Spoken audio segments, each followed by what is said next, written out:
So we are, it felt like last week, but it's not. What is it? We're like 2 weeks removed from free agency, everything hitting the proverbial fan. Is that right? This is fascinating. There's an article out in The Athletic, one on ESPN.com. This one from Zach Lowe. Kawhi Leonard nudging Paul George out of Oklahoma City with 2 years remaining on his contract will go down as a watershed moment in the NBA. Now, let's remember that Paul George, it wasn't like he went there and they got nothing in return. They got a Pirates bounty in return. But the article goes on, Leonard lending George leverage is the extension of player empowerment. Kareem Abdul-Jabbar demanded a trade in 74. LeBron, Dwayne Wade, Chris Bosh, of course, joined forces. And then 9 years later, James wanted Anthony Davis, and it took him a year in order to do so. This is not the first of its kind. But when you're under contract for multiple years, some officials, even some agents, argue players put teams in an unfair disadvantage when request comes with short destination lists intended to chill the market. In other words, it's not just that they want out, they want a specific destination, and they let everybody know they want out and let a specific destination, and that screws both teams. And Adam Silver has done nothing. Nothing. And I understand that there's this idea we have in mind. It's player league. It's player league. It's a player league. And it is. And it isn't. Right? It is and it isn't. Forbes has their list of most valuable sports franchises. Did you guys happen to notice who's fourth? The New York Knicks. Now, maybe that changes some in Brooklyn. A lot of that is location-based. Some of that is they own the arena. But a lot of it is just they're the team of New York City. The Lakers are the team of Los Angeles. And in order to own those franchises and run those franchises, you're going to have to pay out millions, hundreds of millions, and now to buy in, people will spend billions of dollars. And while we all like the idea of it being free market, it's not. It is not a free market. It is a collectively bargained market. And you have some franchises that are going to operate in this kind of bubble where they can pick and choose who they want. And then you have some other franchises whose bubble bursts because even if they get it right and they draft a superstar, what's to say the guy doesn't just want to leave? There is still hope, right? It's like when Paul George left,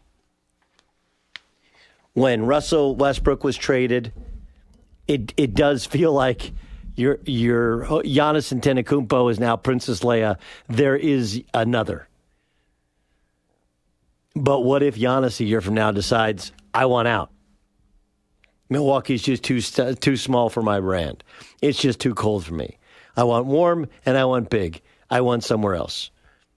I want New York where there's a huge Greek population. I want to like that news that Forbes had the Knicks is the fourth most valuable sports franchise in the United States. That is good news for the Knicks and bad news for the rest of the league. They will get somebody. They just didn't get anybody this year. So, as we continue to celebrate the fact that now we have some sort of settling, and we do feel like we have a little bit of parity. Like this actually could be, and this is what capitalists will tell you all the time. Like, look, I know it feels like only people with money make money in capitalism, but eventually, the lesson I learned in marketing. I did not have a journalism background. I did not study communications. I did marketing. And free market, ultimate capitalism, the idea is more competition begets more competition. Now, it hasn't worked that way that much with the Targets of the world, although you do have Though it's eliminated the mom and pop stores, you do have Target, you do have Walmart, you do have some other big box options. And maybe now the market settles because there's only one basketball, and the Nets have two guys, the Clippers have two, the Lakers have two, the Rockets have two, the Trailblazers have two, the Warriors have 2.5, the Spurs have two. In terms of perennial all-stars, look around the league, and it's finally now reached a point where it's kind of settled. But there are teams that are have-nots. There are teams that don't have those options. There are teams that are stuck, or they grow a player's brand, allow a player to play. They even give a player a max contract, or maybe now a super max contract, only to be met with the, hey, guess what? Remember how I said I wanted to stay here forever? Forever just ended. And we can sit here and say this is cool, it's a players' league, but it doesn't happen unless you have owners that were willing to lay out their cash, many of whom, before this first new TV deal, and even some after the new TV deal, aren't making as much money on the day-to-day and have lost money previously on the day-to-day of running an NBA team. You go into the luxury tax as when it's more than just your first time and as a repeat offender, and you're not making money in your NBA season. You're just not. It's not possible. So I don't know what you can truly do. I do know that there will be a reaction, and the reaction will be we got to figure out a way so that it's equitable for all teams, not just financially in terms of their value of the franchise, but equitable in terms of the number of players they can get and players they can keep.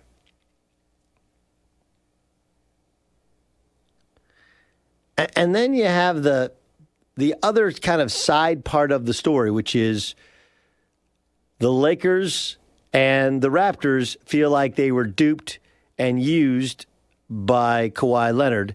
And the other element of the story is that the ultimate straw that broke the camel's back, the thing that turned Kawhi Leonard off, was Magic Johnson leaking details of his meeting with Kawhi Leonard, which is who Magic is. He can't help himself. He can't help himself. He's the heavy guy who has an eating problem, who can't say no to donuts. It's like, I'll just have one, and he wakes up in a sugar coma. And there's jelly everywhere. That's Magic Johnson. I just want to get back to being Magic Johnson. Well, what is being Magic Johnson? You want to be a fan of the Lakers and act as though you have ins with the Lakers? Okay. But an effort to save face and to make himself important, and he was allowed to be important because they did have a meeting with him. Leaking out information, however minimal. If they asked you not to, they have every right to be ticked. Like, it's one of the things I've learned in my life. If somebody says, hey, don't say anything about this. I was told a secret yesterday about a major sports injury. Now, I wasn't told specifically not to say anything, but I didn't ask before I left, hey, do you mind if I say something about this? And I don't have a second source on it, so I've chosen to sit on it. It's okay. Sit this one out. I'm not by trade a story breaker. I've given it to some other people. Because if I leaked that out, everyone would know where I got it from, and I hadn't cleared it.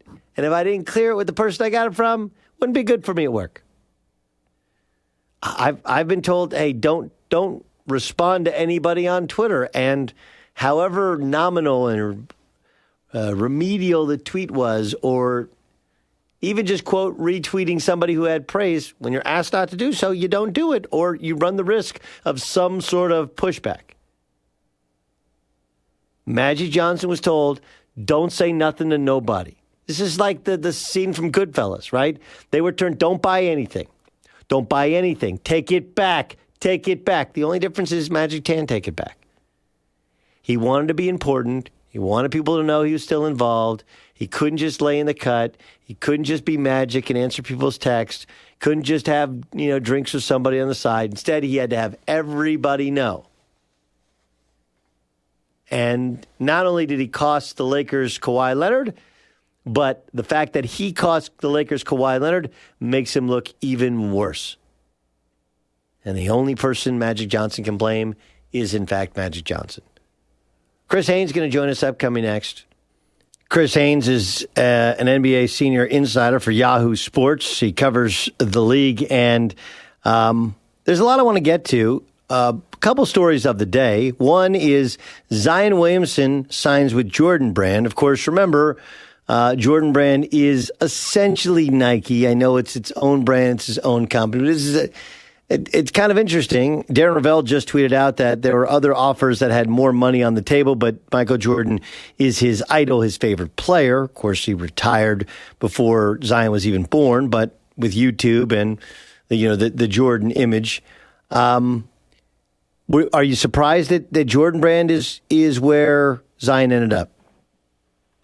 A little bit, Doug.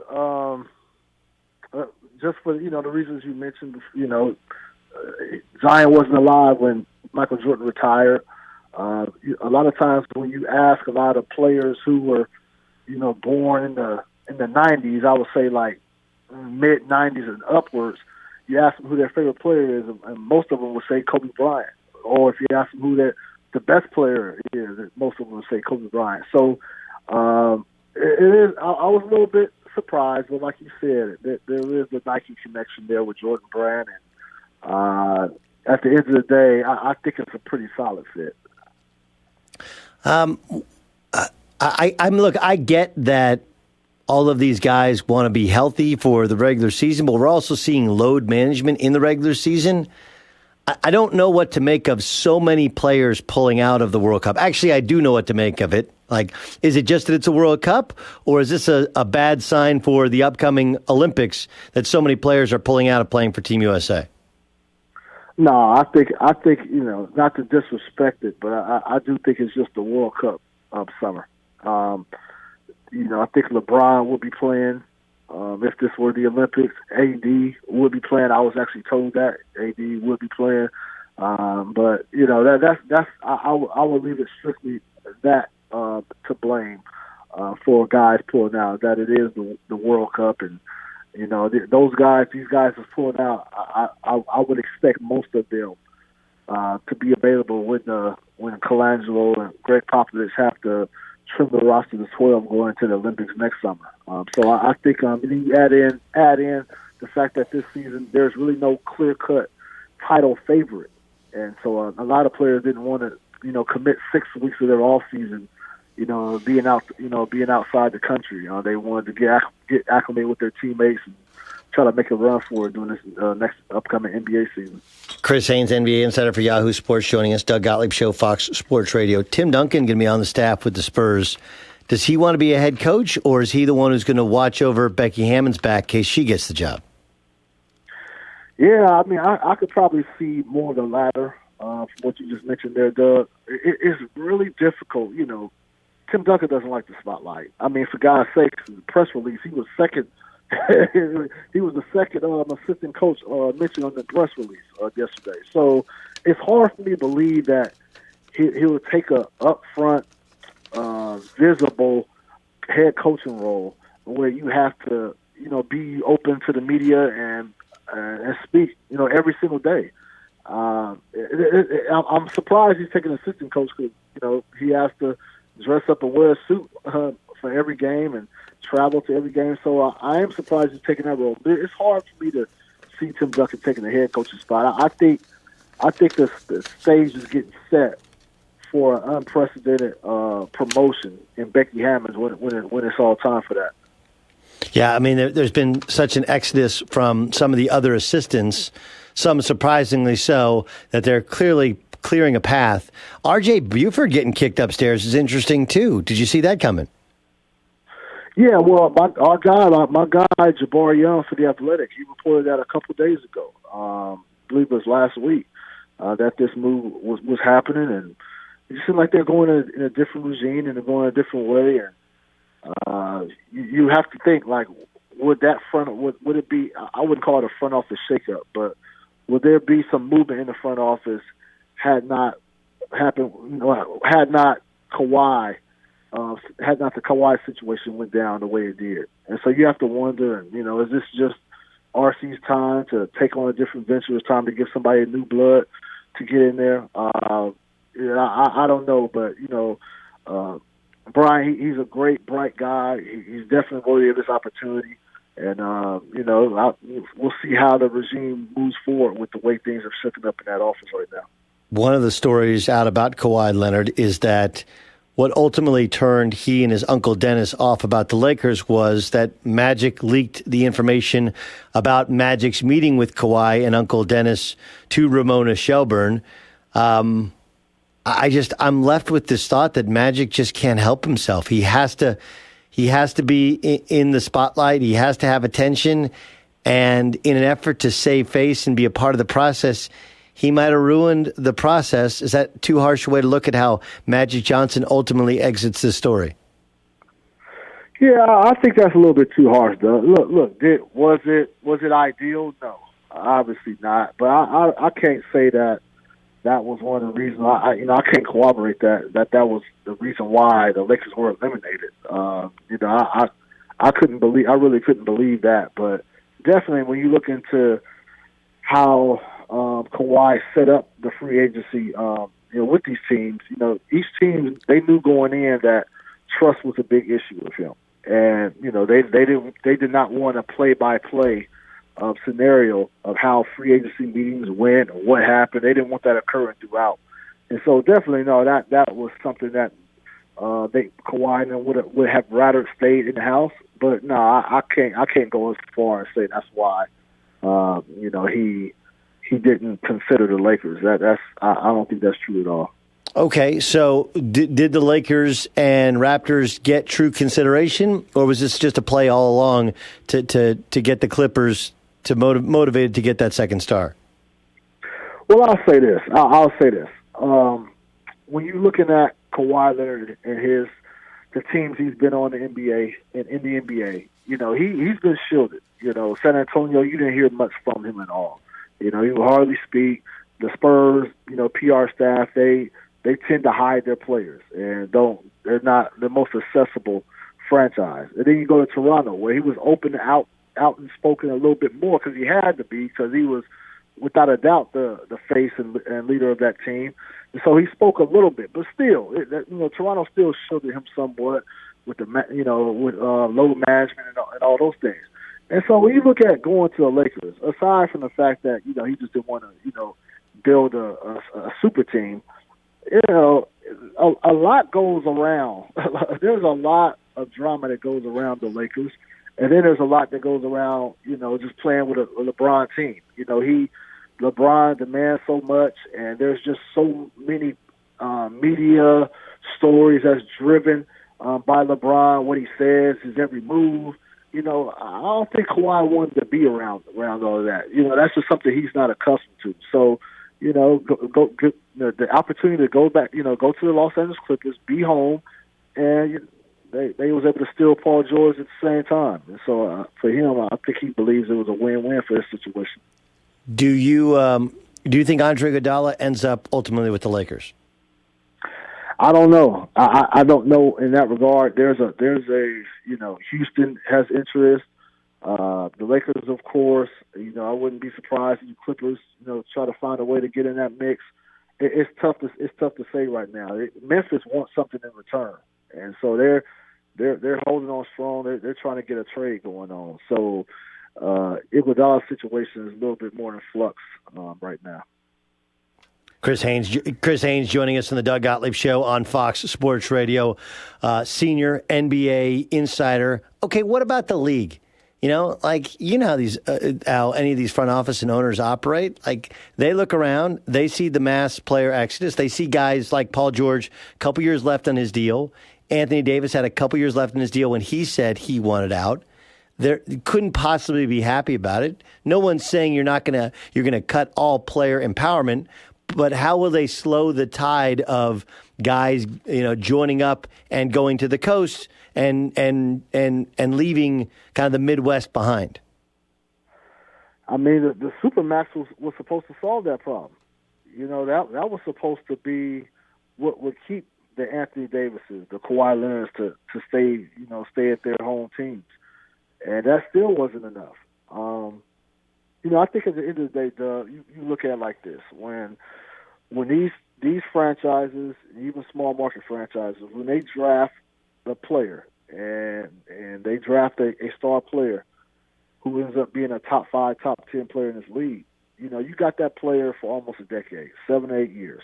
You got them around that time without them being able to hit unrestricted free agency. You got them wrapped up. So you have all that time to, show them why this is a stand-up organization, show them that you're willing to do whatever it takes to bring on a championship roster, that the structure, everything is organized. You have all that time. And so if a player still wants to leave, even though he's leaving $60 million, $100 million on the table, there's really nothing you can do. And I don't know the answer. I really don't know the answer as to what can be done to slow up the situation, because like I said, that these teams, they have them for 7 or 8 years. So if you can't convince the player that this is the right opportunity, the right situation for you in that time, then hey man, there's not much more you can do. No, I'm with you. I mean, it is hard. You're right about the Supermax, and it's interesting. The overall contracts have reached a point where these guys are smart. They make so much money that they're like, yeah, I can sign a short-term deal. I still making $30 million for a year or whatever. And I can, 1+1, and I can get out. I can survive. There have been some guys that haven't gotten that ultimate big payday, but to this point, the superstars have found a way to continue to get the new contracts. Chris Haynes, it's Yahoo Sports.